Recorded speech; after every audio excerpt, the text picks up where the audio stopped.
on fast cars. Hello, ladies. This is Women Take the Wheel. Sit down, strap in, and turn on all you've got. Nikki Clark is taking you behind the scenes. You're ready to win. Let me tell you, these cars, they get up and go pretty good. Introducing you to women drivers, crew members, and fans of the racing world. Plus, Nikki is bringing you the latest racing news in Indiana and beyond. We're going to bring it to you from the tower as they get ready to pull into the beam. From the All Indiana Podcast Network. All right, strap yourselves in. Getting off the track and in your ears. This is Women Take the Wheel. Come on, baby. With your host, Here we go. Nikki Clark. Hi, I'm Nikki Clark, your host for Women Take the Wheel here on the All Indiana Podcast Network. On this episode, I'm talking with two pretty badass ladies. I'm talking to Kaylynn Simmons and Jessica Vejar. They are two of the only female crew members on NHRA Top Fuel and Nitro cars right now. They tell us when they discovered their passion for racing, what it's like being the only girl on the team, and what advice they have for other girls who want to get into the sport of drag racing. Stay tuned. Your day moves fast. Your news should too. That's why there's a new and improved Wish TV app bringing you more local news, breaking alerts, live streaming, weather forecast, radar, and Indiana sports all in one place. Customize your news feed to see the stories that matter most to you and get the information you need when you need it. Download the new and improved Wish TV app today on iOS or Android and take News 8 with you everywhere. Hi, and welcome to Women Take the Wheel, and I have two badass ladies in here today. I have Kaylynn Simmons. Hi. And Jessica Vejar. Hi. They are both NHRA crew members, and yes, they are ladies, and they are badass. So I'm going to start with you guys. So, Jessica, tell me a little bit about yourself, what you do, what crew you're on. Currently, I am on Ron Caps's crew. I do tire and body. I just discovered doing that about 2 weeks ago. Pretty excited. Worked very hard for that. That's big this year because Ron Caps, you switched teams and everything like that, so it's very big. Yes. Really nervous, but that goes with anything you do. But super excited with the guys I'm with. Awesome. And Kaylynn, tell us a little bit about you and who you work for. My name is Kaylynn, obviously. I'm 27 years old, and for the past 5 years, I've actually just been the clutch specialist for Terry McMillan Racing. Right now, sponsorship's up in the air, so I'm actually just looking into a few other teams. Might give something a try here soon. So super excited for some things that are in the works. Perfect. Okay, now tell me, you guys, when did you first find your passion for racing? Did you find it early? Did you find it later? We'll start with you, Jessica. When did you know, like, oh my God, I love racing? So I personally didn't have people in my family who had a career with it. Back in 2002, I went to what was then called the Pepsi 400 summer race and rooted for Jeff Gordon. And when I was 8 years old, I knew what I wanted to do. You did. You're like, I want to work on one of those cars. Yes. Wanted to drive one, but then I found out that cost a lot of money that I didn't have. So a couple years later, I found out, I could be a crew chief. Okay, let's do that. Yeah. I'm with you on driving. Ask any of my drivers just on the golf cart with me. I'm not a driver. And Kaylynn, when did you decide that you love racing? So actually very similar. I grew up, my dad raced just dirt flat track karts. It was his Friday night hobby, so I spent Friday nights at the racetrack with him. Just grew up around dirt racing, and it was kind of the same deal. Like 7, 8 years old, I'm like, this is what I want to do for a living. I didn't really care, I think, at that point whether I wanted to drive or work on it. I just knew that racing was going to be my life choice. That is so cool that you knew at such a young age that you're like, and you drove though too, didn't you drive go-karts? Yeah, so I drove all the way up and through my first college degree. So for about 15 years, I started when I was 6. So it definitely, we were never able to move up into cars, bigger cars. Like Jessica said, the money is just insane to run one of those cars. So I took an automotive program at my high school, which really solidified my choices. And I went for it after that. So I assume you whip the guys' butt when you go-karting, because I know one of the favorite activities when you guys are out on the road is to go go-karting, and I assume you kick their butt. Yeah, I left home with 6 championships, local track championships, but it was pretty cool. It was a good way to grow up. And now, Jessica, how did once you decide this is what you want to do, what route did you take? Did you go to school too, or did you do more of like, I'm going to find a job and learn? And So I hit the books very young. Whatever NASCAR Jeff Gordon book there was in the library, I took it out and started reading it. Any essay I could do from middle school to high school about Jeff Gordon and NASCAR, I did it. Watched it religiously. Sorry, Mom, for always hogging the TV up. Thanks for letting me do that. My mom didn't really want me to go into racing. She wanted me to be a nurse. And I followed that footsteps until my sophomore year of high school, and I switched into auto body. Walked into class one day, and there was a big poster board for, about UNOH, had race car stuff and everything on there. And my high school teacher, Mr. Barto, he was like, "You're going to like that." That night, I went home, looked up, submitted a thing, and a couple weeks later, I got accepted, and I told my mom, I'm like, "Mom, I went to Ohio." Literally, she didn't know anything. I'm like, "Mom, I went to Ohio." So that summer, I went up there and did 3 years at UNOH. So you're not from Ohio then? No, I am from Florida. Warm. Oh, wow. That was a big change for you then. Yes. My mom supported me with the move, so I was very thankful for that. She took me up there because at the time I didn't have a car, so I paid for the trip up there. Right? Yeah. She drove me up there and dropped me off, literally, and turned back around. My parents did that too, yeah.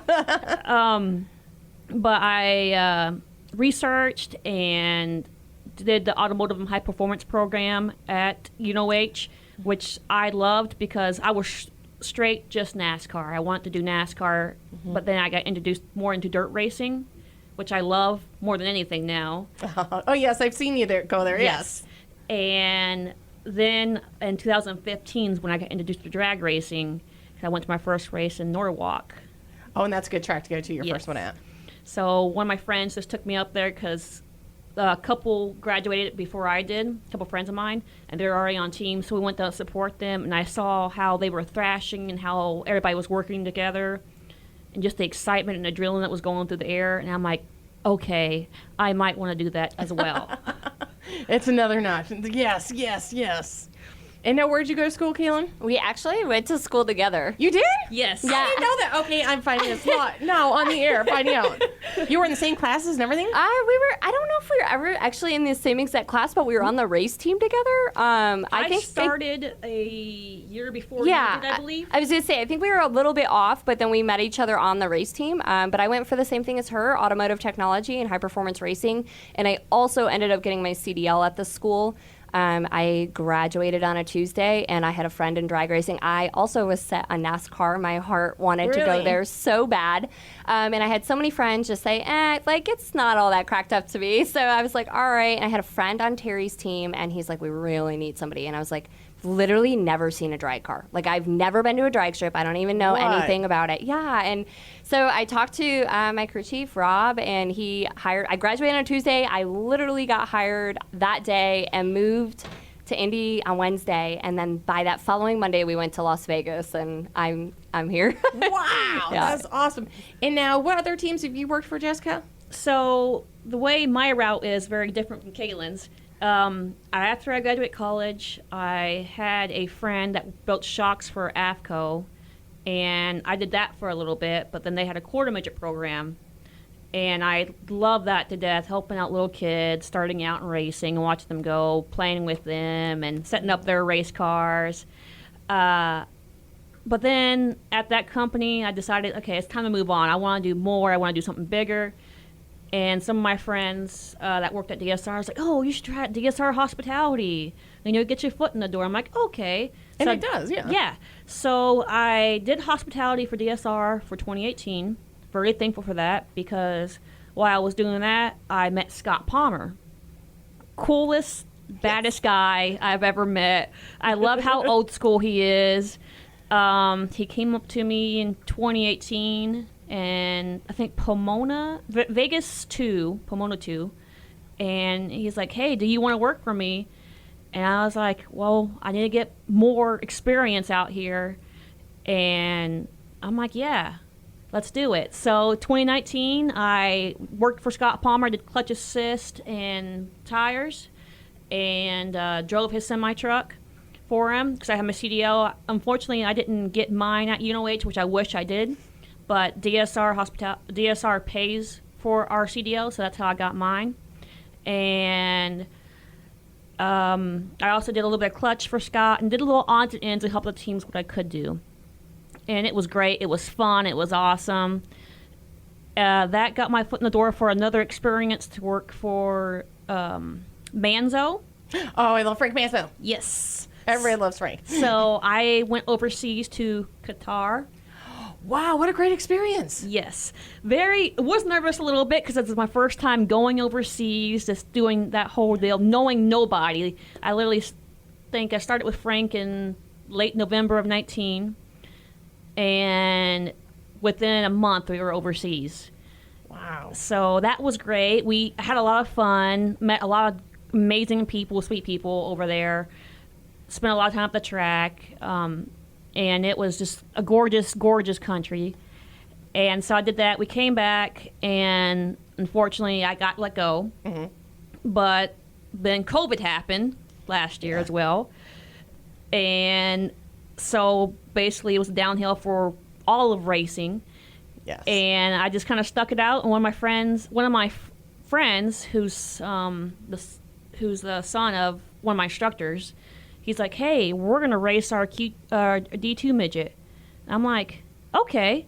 So we went across the whole entire summer. We rented on a D2 midget. Literally, we'd get at the track at 3, and I wouldn't leave till like 1 o'clock in the morning. Drive back home. Yes, I've learned that about midgets. The first race I went, I'm like, "What? Isn't it just like NHRA? A couple qualifying laps?" And they're like, "Oh no, you got heat, so you have this." I'm like, "Wow." Yeah, so I wouldn't get home till about 1, 2, 3 o'clock in the morning, and then the next day we'll add another racetrack. I'm like, "Yeah, we'll do this," and that was literally on my time. They had just paid for my pit pass, and I just did it for free because I love it so much. And I have another job. I worked at Texas Roadhouse to do that. And just about a month ago, I had had one of the guys on Ron Capps' car now, named T-Buck, shoot me a message on Facebook saying, "Hey, do you want to work on a funny car?" And I'm like, "Yeah, why not?" Because I helped out TJ's team back in 2018 when I was doing hospitality. And so I'm like, yeah, I came in, had an interview with Guido, and took the job. Rest is history. Yes. And I need to add a note, and you'll find this amusing too. When you hear racers talk about, times, we don't use a calendar. If you notice when people, and I'll talk to you, and you say Vegas 2, Pomona 2. That means October, November. We don't use regular calendars like regular people. No. Am I wrong? True. Yeah, no, that's so true because I don't even know my schedule without referencing it to the race we were at that weekend. Yeah, we don't say in the middle of October or like the middle of May. It was Topeka 18 or Greensville. Exactly. That is, you'll notice, you talk to any racer and that's how they are. They do by the thing. So, and you both mentioned something else I want to bring, CDL. That's, do you think that's an important thing to have? Absolutely. Yeah. The one thing I was told in school when I wanted to go into racing that you absolutely 100% need to get your CDL. They're constantly looking for truck drivers. And not that I think that females struggle to get jobs lately, but I think it's definitely an added golden ticket on our resumes. It's 100%, I think, why Rob hired me at that time. They needed a CDL driver. Like I said, I knew absolutely nothing about drag racing. So the fact that I had my CDL was just a huge start, and it honestly became one of my favorite parts of the job. I never saw myself driving an 18-wheeler, but I absolutely love it because we get to drive across country. We get to see so many things, and it's a really relaxing part of the job. So you don't mind, Jessica, you like driving too then? I love it. I did it for DSR Hospitality and Scott, and then I actually did, my CDL helped me out, work with them this past year. I got to drive one of their midway trailers down, and then I volunteered myself to help out. I mean, I'm down in Florida. I'm not going to sit there in my hotel room and miss the Gainesville. So I'm like, no, I just asked Rob, hey, do you mind if I just wash parts, help out where it needs to be? So at the Gator Nationals in St. Louis, I volunteered and just helped them out. So that was pretty cool. But the CDL is very important, not just for everybody. And that's not just females. And it will put you ahead of anybody else trying to apply that job who doesn't have a CDL. That's great. And I like how you brought it too. It's like, even if you don't have the job, just getting your foot in the door and getting experience. So yes, you did DSR hospitality. You guys set up. You're on the race cars the whole time, so you're seeing everything. And like you're saying, you'll do it for free because you need the experience. So it's okay to like internships free and that. Heck, I do that. I mean, I've done that. I'm like, hey, if you just pay my way for the race, I'll go shoot your video. You know, hey, if you get me a media pass, I'll do this just so you can get your foot in the door and show what you can do. Yeah, I learned at a very young age that networking is your best friend. Oh, absolutely. Oh, yeah. Because I was fortunate just because, actually, it's kind of funny. My parents had nothing with me getting into racing. Where I come from a racing family, I mean, and they've been in it forever. FSM, they didn't know my parents didn't know them. I just had a friend. Hey, you know, I got a buddy who's like, for some of you knows NHRA Media. Hello. I was working at a TV station at the time, and I knew HRA. And I walked in, he's like, wow, you speak racing. I'm like, I sure hope so. And we got to the track, and he's like, this is Nikki. And everybody's like, hey, we know her. Like, what? So yeah, networking. Remember that, kids, networking. And now what's it like, you know, because you two are like in fuel and funny car, because there's some girls on cruise and pro stock and all that down. But for fuel, it's really just you two are the only women out there right now, aren't correct? Yes. Yeah, I believe so. And now what's it like being with the only woman on a crew? I'll start with Kaylynn, because she's got some fun stories. You know, when I first walked into it, it was, you know, it's kind of tense, right? You got to get to know the guys, and you got to see if they're going to get along with you. And honestly, I think I just got really lucky. I walked into, we always call ourselves, we were like the misfit team, like the land of misfit toys. And it was just we were all weird. We were all kind of different. We all really meshed really well from the start. But when I started, I was the clutch assistant, and nobody really paid me any mind. I kind of just stayed in the back. I did tires, and nobody really cared. And then 7 races in, our clutch guy at the time had left and gone to another team, and my crew chief was like, well, what do you know about the clutches? I'm like, well, 7 races ago, I didn't even know what this race car was. So he threw me into it, and I think for the rest of the year, the guys absolutely hated me. More or less, no, just because there was just so much to learn. It's a very huge department, very important on the fuel cars. So for the rest of the year, I think everyone remained distant and just let me take it all in and get to know the department. And now we're so close as a family, and I think it's so important coming into the sport and just finding your people and finding your tribe, because it really makes a difference in your everyday work life. And my guys are seriously the best. Like, we're like brothers and sisters. You go on the road. Sometimes you're on the road for like 2 months straight. And you room with them, you drive with them, you work with them, you eat 3 meals with them a day, and by the end of the 2 months, we are about ready to kill each other. Oh, Western swing. Oh yeah. Western swing. So I mean, after you get through some of that stuff, they just become your family, and they look out for me so much. But the NHRA has been so welcoming as a female to begin with, and everyone just doesn't seem to care. I mean, Erica Enders really put it the best one time. She said, you know, the race car doesn't know any different whether you're a female or not. The race car's still going to go down the racetrack, so that's definitely made a huge difference in my life. And okay, so I want to point out too, nobody at the racetrack on a crew is called by their own name. I'll say like, oh, where's Chris? They're like, who's that? Oh, Wiggy. Oh, yeah. Well, so tell people what your nickname is. So my nickname is actually Bruce, and it's actually kind of ironic because my dad's name is Bruce, and they didn't know that when they named me that, but it was like day 3 of my career, and it was Bruce. There's a little inside story behind that, but there was a lot of Chris, Kenny, Chaz, Cody. There was all K's and C's, so Bruce really kind of stuck out, and unless I'm in trouble, that's the only time I really hear my real name. Yeah, it's like when your mom uses the middle name. It's like, oh no. Yeah, but swear to God, people don't go by your regular name. So my one friend, they're like, this Petey. What was his name? Chris? Yeah, but we had too many Chris's, so we're like, you're Petey now. Okay, I guess so. And so, Jessica, what's it like for you being on, like, the only woman on teams? Like Kaylynn says, there's hit and misses sometimes. You have to find that team. And in hospitality, I struggled with some of the guys there. Palmer's car, we had a lot of fly-in guys, fly in, fly out, and there was probably like 2 to 3 of us in the shop, so we didn't really get to see each other. But right now, with the team I'm with on Ron Capps' car, I'm in love, and I've only been there for a week or 2. I feel like I have brothers and father figures on this car, and they have my back, and they don't judge. They respect me as I respect them, and they'll help me out. Like if I don't know something, it's like, oh, like, okay, yeah. There's no stupid question. I'm like, great. I love to hear that. And I just feel so loved and so welcomed on that team. It's great. We all crack our jokes, and we all go out to eat for lunch. It's like a family.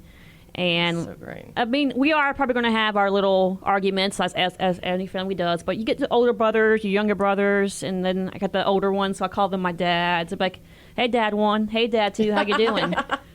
And it's just great. There's sometimes like, so us females, we have emotions. Oh, yeah. Yes. So there was one time I was on Palmer's car, and I was just tearing up, and the guy was like, "What are you crying for?" And I go, "Because I can't torque the flywheel right now, and I really want to, and I can't do it." And that's just like, I get so frustrated with myself. So like I warned the guys, I'm like, "Listen, if I'm ever crying or like if I seem frustrated, it's not you. I'm frustrated at myself because I want myself to perform and be able to upkeep with the guys and not feel like a weak link." Mm-hmm. We angry cry. It's funny. yes. I did the Me too. exact same things she did. I was told to put the flywheel in that first weekend, and I went to torque it at 175 foot-pounds. And there's just tears running down my face, and they're like, "Why are you crying?" And I'm like, "I'm not crying." And they're like, "Yes, you are." And I was just so mad that I thought I had finally made it to where I wanted to go in life, and that the physical attribute of it was going to kick me in the butt. And but they were patient, and we always have to adapt. We have to find ways that work for us, and I figured that out. But it's really funny that we have the same story. I'm learning stuff too. Oh, and that's anything you never want to see kind of cry. I mean, even here, wherever job, I'm like, that's what the bathroom's for. You go and cry a little bit, and then you come out, and I'm like, oh. And luckily, we kind of have an excuse sometimes at the racetrack. I've blamed the nitro fumes. I'm not crying. It's the nitro fumes in my eyes. Absolutely. Yes. We totally blame that. So it's not just at the track, but I feel like, and you guys are both so lucky because best people out there. I just can't say enough about Rob Wendland. And I talked to his niece last week, Sarah, but I can't say enough things. He has made me feel like part of his family when I moved here. We got our Kansas connection, and same thing with with Guido and Medland. Same thing. Dean Antonelli, his name's Guido. Guido, yes. Out of habit. Yeah, I mean, you're never gonna hear him called his real name, but same thing. Two amazing guys. You guys are so lucky to work for such great people. I gotta tell you that much. Yeah, we really are, for sure. I'm excited. I love Medlin. Medlin comes up to me and just starts talking to me. He's like, I'm gonna teach you about tires, like not just putting them on there, but why we do it that way, why we have this certain way we do the tires here. I'm like, great, yes, feed me knowledge. Yeah, and that's how you should be. And the nice thing too is like what people outside racing, it's not just like, hey, put some air in the tire and put them on the car. There's a whole science behind it. I had no idea until I actually went out there. I'm like, oh, you have to measure them, you have to do this, you have to do this. It's like it's a whole science. Yes. Yeah, it's crazy. Yeah, Rob too. I mean, both of our crew chiefs are actually they're old school a little bit. Like, there's not a lot of guys like that out there anymore that take the time to actually teach you skills and not necessarily put the part here, do this, do that, and just let's get out on the track. They teach you the science behind it, and just learning all of those extra skill sets will just make us more valuable. I'm super grateful for that. That is awesome. Now, I want you to both share your most memorable race. We'll start with you, Jessica. What was your most memorable race and why? My most memorable race was 2019 with Scott Palmer at Epping.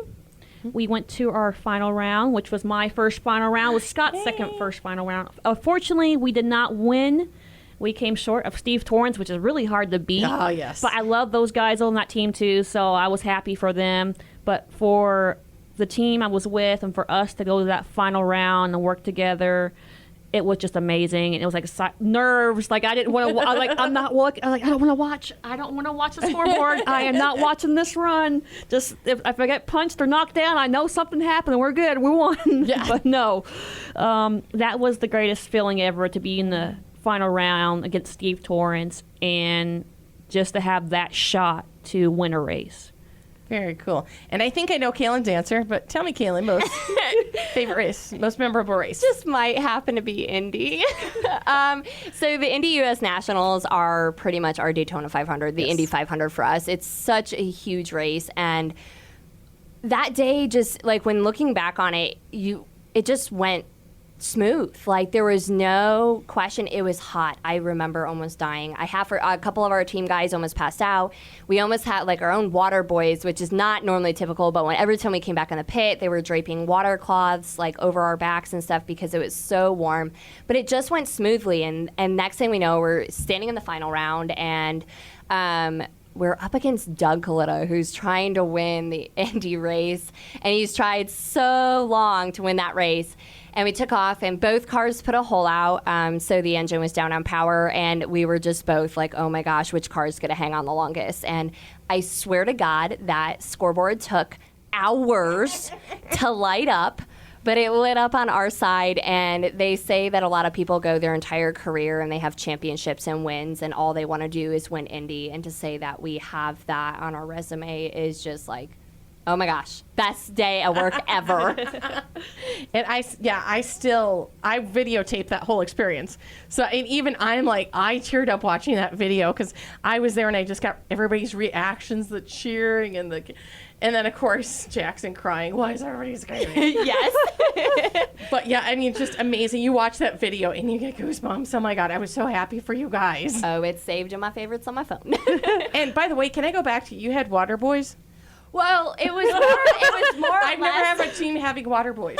It was more or less our extended family in the back of the pit realized, like, I think the heat index was over 100 that day, and we came back, and I remember Chris actually had to step away from the car as he was bolting the cylinder head on because he was about to pass out. And we realized just every time we came back, some of our midway guys and extended family in the back of the pit just had these soaked water towels ready to go around our necks to try to keep everyone cool, because you're trying to do this in 45 minutes to turn the car around, and everything's baking over you. I mean, the clutch comes back at about 800 degrees. The motor's hot. We've gone 3 rounds with everything, and everything's just so warm. So you're standing over it, on top of it being like 98 degrees outside. We haven't had a chance to probably drink as much water as we should. So yeah, we kind of had our own little fan water boy that day. It was pretty cool. We had extra crew members come with us. Dom came over and helped us out. Even though he was still with the Capco boys, he came over and helped us out. I had Lisa Dill and Jeff Dill come help me pack the chutes real quick. That's awesome. We were just thrashing. But like Kaylynn said, you're in the final round. Everything takes so much longer. Yeah, It's like 2 years pass by while you're standing there just waiting for cars to do the burnout on stage. And it just takes forever. Oh, I know. I'm there too. Like I said, there's one of my most memorable wins too, and I think one of the most memorable was when Clay Milliken got his first win. Yes. And you got to understand, people. He went like almost 20 years. You know, he got so many runner-ups, and you're all like, "Is this going to be the time? Is this going to be the time?" You have a whole team, and you're just waiting. What's the win light going to be? And you see that win light, and I don't know how to explain it. Yeah, I think the entirety of the NHRA family was on Clay's side of the track that day. Even the guys they were racing, like, I seriously think everyone was just rooting for Clay so much. That was a really cool win for them. Oh my God. And I remember coming back, I was just we were all ugly crying. Oh, yes. And remember driving back and just seeing every other crew guy, every other team just cheering for him. I'm like, I dare you to find somebody who is not happy for this guy right now. Exactly. But you're right. It's like forever, like that light. And it's like the movies where it's slow motion. You're waiting. But yes. That is so awesome. Okay, so now we're coming to the part. What piece of advice do you have for another girl who wants to get into racing? We'll start with Kaylynn. Okay. I feel like normally, everyone hears like girls, it's no different. Times have changed. But honestly, I think my biggest piece of advice would be open-minded and be able to adapt. Because like we both said, we wanted to go into NASCAR so bad, and there's so many forms of racing in motorsports in general throughout the industry. There are so many positions out there that you are more than capable of doing. And then to be able to adapt. Like I said, when we get in and we can't torque this flywheel, we got to find our own way. As females, our upper body strength isn't like out of this world, so we had to find our own ways to do it. I ended up having to get under the car and use my legs to actually brace myself and torque the flywheel. And you got stuff like lifting the pack in that's 80 pounds. Everything that we do may not be exactly how the guys do it. We kind of have to find our own way to balance out our strengths. I mean, we're both small girls, actually. I mean, we're Yes. relatively short, relatively lightweight. So carrying around a clutch pack that's half our weight is like quite a task sometimes, but you got to do it. And at the end of the day, just to see that race car go down the track, everything's worth it. Oh, Jessica, what's your advice? My advice would be first network. That's always important, but also don't compare your path to somebody else's. What you are doing, you're on your path for a reason. And it may be rocky, it may be raining all year long, but you're on that path for a reason, and your time will come. It just takes time. If that door's not opening, it's not opening for a reason. And you have to work for what you want, and don't give up. Always reach out and have others help you if you need it, but also don't forget to reach your hand out to help out others. And if you have drive, passion, and you are a hard worker and determined, you will never fail in life. Oh my God, 100%. That's life in general. I love that. I'm over here loving all that right now. We're totally stealing that. Absolutely. So if I know you guys want to help other girls too. So where can people follow you? Is there anybody on social media, any place they can follow you? You could just search my name, add me as a friend. I'm really open. Like Jessica said, reaching our hands out. I mean, growing up and not having so many women in the sport to look up to, I mean, it's vastly changed now. But just to have someone to talk to and ask questions about, you can just search my name, Kaylynn Simmons. On Instagram, it is at classically_clutch. And on Twitter is at Nitro Clutch Girl. Yes. Had to think of them all. I probably should have made them the same, but... Continue. As a PR girl, yes, you should. As a branding person, yes. And Jessica, where can they find you? Sorry, I gotta look at mine because I don't know mine. So you can look me up on Facebook, Jessica Vejar, and on Instagram, and I believe it's the same on Twitter. It's JLV like in Victor EJR_94. That's on my Instagram and Twitter. Just don't hesitate to reach out. I always answer it. I have some instructors from my college who will direct me to a female sometimes and say, hey, can you help them out, and reach out, and I'll add them and talk to them. There was a couple fans that contact me that I meet at the races, and they want to know how to do it, and I talk to them every day. Yeah, and you follow your adventures, because I know you guys are big on taking pictures where you're at, so you can see what life is like on the road. Yes. Yeah. You see, it's like, thank you guys so much for stopping by. This is so much fun, and thank you so much. Thank you. Thank you. It was a lot of fun.